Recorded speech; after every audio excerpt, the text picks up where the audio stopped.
I a point I did not mention in vlog number 9, which I'd like to mention now, and I think this topic is worth separating into its own video. And this point that opened up for me is other people as self-support. Now, before this point opened up,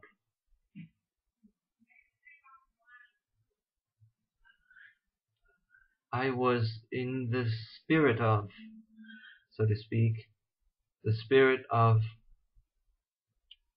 standing up against the whole world's oppression on me, being a victim of oppression. In spite of that, I stand up. I stand alone. That was how I experienced myself before recognizing this point. Now, this point revealed itself to me today when I was speaking to a girl in math class and speaking to other people throughout the day, and I spontaneously came to the realization that if I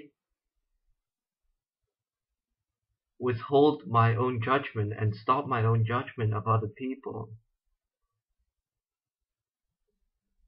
and stand stable within my own shit, within my own mind bullshit, I have the potential of using other people as self-support.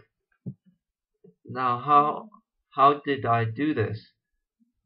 Well, I realized that other people work in a very similar way to programs. This isn't new. This has been said before, yet I've never noticed this in my everyday experience until now. So yeah, people work very similar to programs. And so, as another program outside of you, if one stands stable, aside from helping oneself through standing up within and as our own reactions toward other people, if one stands stable, one can also help oneself by asking other people questions and have them outline a specific mind construct for you. Like, for example, on a taxi one day, I think it was the day when I made a self-support video for myself. On that day, I was coming back home on a taxi with a bunch of friends. No, on a car, in a friend's car, and I decided to ask them the following.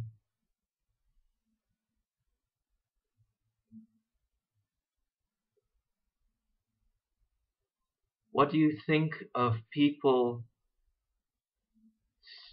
communicating to each other on Skype every night, even though they see each other every day at school? And to that, he took it personally and got offended and defended himself as the belief that talking with people on Skype is perfectly fine. in the context of seeing other people. And he replied, what's wrong with that? Um,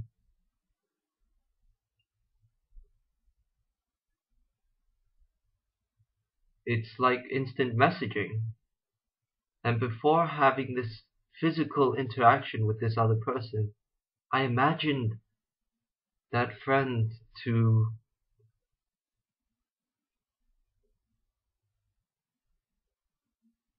play to my opinions, where my opinion would reign supreme in my imagination.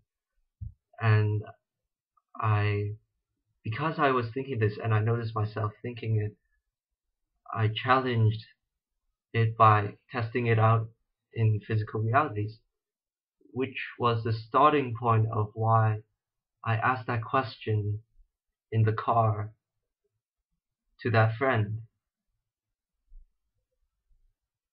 And it was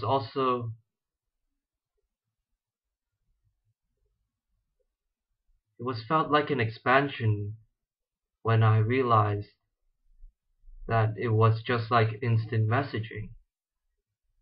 Because before having that short conversation with my friend, I was so convinced by the idea that Skyping with other people, even though you see them every day, is stupid. I was utterly convinced, and then I tested it out by actually asking him, and and then what do you call them? The blinders. It opened up a bit more. It opened up a bit more, so I could see more of what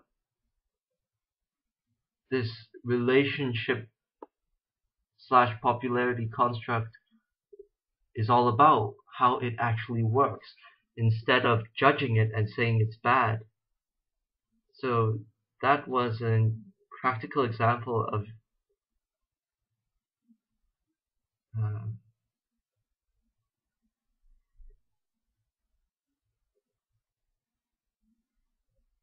treating other people as self-support. I, I refrain from using the word using, because that implies that I may emotionally or logically manipulate someone to speak the answers I want them to speak. No, open-ended questions so that you find out more, so that one finds out more about any mind construct. And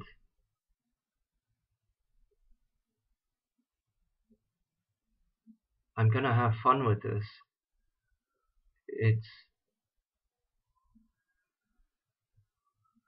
very enjoyable to experience myself becoming more objective in a sense, and less biased, and censoring less of what people actually say. A lot of people say filter, through their filter of personality and beliefs, but it's actually censoring. It's that sort of concept, because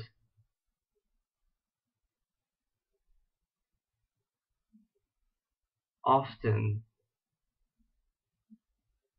I would impose an idea of what I think this other person may be, and then no matter what they say, I'd always think that they're that sort of person, that idea, and then twist their words to suit this idea instead of seeing the words and correcting my idea.